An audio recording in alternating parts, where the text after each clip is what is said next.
The phone buzzed against the kitchen counter. 3 sharp vibrations. Unknown number. I almost ignored it, but something in my chest tightened. The same quiet pressure that had been sitting there for weeks. I answered. Silence. Then a man's voice, low, careless. Is she still pretending it's a yoga retreat? My fingers froze around the phone. What? I asked. A chuckle. Cold. Amused. Relax, old man. She told me you never ask questions. The line went dead. For a long moment, I stood there staring at the blank screen. The kettle whistled behind me. Loud. Angry. I didn't move. My wife Claire had left that morning. 3 suitcases. White yoga mat strapped neatly on top. 4 days in Sedona, she said. Digital detox, meditation, silence. She even kissed my cheek. Soft. Routine. Practiced. I walked to the sink and turned off the kettle. Steam curled into the air like a warning I had ignored for years. Then I opened our shared calendar. Her trip wasn't 4 days. It was 6. And the yoga retreat website she sent me? It didn't exist. Something inside me shifted then. Not anger. Not yet. Just a quiet realization. The kind that feels like ice sliding into your veins. I didn't call her. I didn't accuse. I simply sat down and began to watch. Claire had always loved retreats. Yoga retreats, wellness retreats, spiritual cleansing retreats, 3 or 4 every year. I used to think they kept her happy, balanced. Now I wondered how many men had been waiting at the end of those flights. The first thing I checked was simple. Our credit card statements, flights, hotels, private rentals. But the locations didn't match the retreats she described. Sedona became Aspen. Bali became Monaco. Detox weekends became luxury resorts. And always the same pattern. 2 plane tickets, 2 spa bookings, 2 champagne dinners. The second name never appeared. But the reservations were always made through the same email, not hers. A man named Daniel Mercer. I didn't confront her. I made dinner when she came home. I asked about meditation. She described red deserts, sunrise yoga, spiritual breakthroughs. Her eyes sparkled with rehearsed peace. She lied beautifully. That night she slept beside me, breathing slowly, peacefully, while my mind replayed every retreat from the last 6 years. 6 years. 6 years of quiet weekends while I worked. 6 years of photographs she never posted. 6 years of stories that now sounded hollow. But the strangest part wasn't the affair. It was the entitlement. Claire spent my money to disappear. And while she disappeared, someone else enjoyed the luxury. Someone else enjoyed my wife. I felt something then. Not heartbreak, not rage, calculation. And I realized something important. If Claire was lying, then she was careless.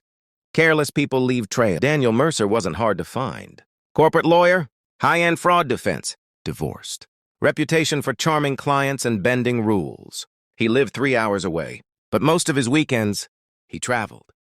Guess where? Wherever Claire's retreats happened to be. I hired a private investigator. Quiet man, efficient, no questions. Within 2 weeks, he delivered a folder. Photos, hotel footage, airports, restaurants. My wife laughing, her hand resting on Daniel's chest, kissing him beside an infinity pool in Monaco, drinking champagne in Aspen. 6 years. My wife hadn't been escaping to yoga retreats. She'd been living a second honeymoon, and she'd paid for it using my accounts. But the investigator found something even more interesting. Daniel Mercer had hobbies, expensive ones, offshore investments, creative accounting, and a few financial shortcuts that weren't exactly legal. That's when the revenge plan started forming, slowly, carefully, like assembling a puzzle. I didn't confront Claire. Instead, I gave her more freedom. Take another retreat, I told her. She smiled, grateful. 2 weeks later, she left for Costa Rica. Daniel Mercer booked the same flight, same hotel, same villa. But this time, someone else was watching.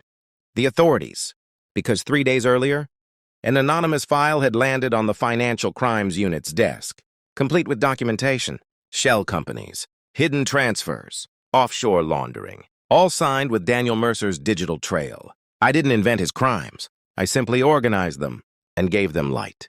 Claire returned from Costa Rica glowing. Sun-kissed skin, relaxed smile. Yoga was incredible, she said. I nodded. That night we watched television. She leaned against me, comfortable, untouchable. Then the news alert appeared. Corporate attorney Daniel Mercer arrested in international fraud investigation. Her body went still. Barely noticeable, but I felt it. The reporter continued. Authorities say Mercer was detained at a luxury villa in Costa Rica earlier this week. Claire stood up. Too fast. I'm going to bed, she said. Her voice trembled. I muted the television. Then I placed a thin folder on the coffee table. Photos slid across the surface. Aspen, Monaco, Costa Rica. Her, Daniel. 6 years. She stared at them like they were venomous. Her lips parted. No, I finally spoke. One quiet sentence. I know about the retreats. Her shoulders collapsed. Claire cried. At first, apologies, excuses. It meant nothing. It was a mistake. Please don't destroy us.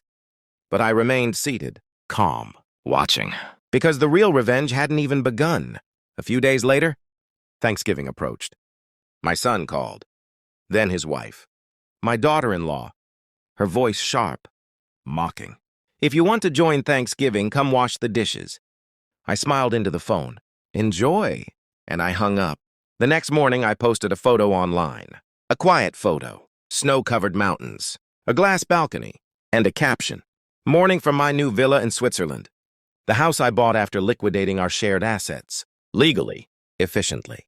Claire had signed the separation agreement without reading the financial clauses. She was too busy panicking about Daniel's arrest. My phone started ringing. Once, twice, 10 times, 30. 71 missed calls. From my daughter-in-law, from my son, from Claire. Greed has a fascinating sound. It rings loudly when the money disappears. I never answered those calls. Not once. Claire lost the house. Most of the accounts, and her lover now faced 10 years behind bars. The irony wasn't lost on me. She spent 6 years chasing luxury. Now she had none. Just consequences. Meanwhile, I watched the Swiss sunrise from my balcony. The air was sharp, clean, quiet. For the first time in years. There were no retreats, no lies, no performances, just silence and clarity. Claire thought she had been escaping. But the truth was simpler. She had been building the trap herself. And when it finally closed, all I had to do was step aside.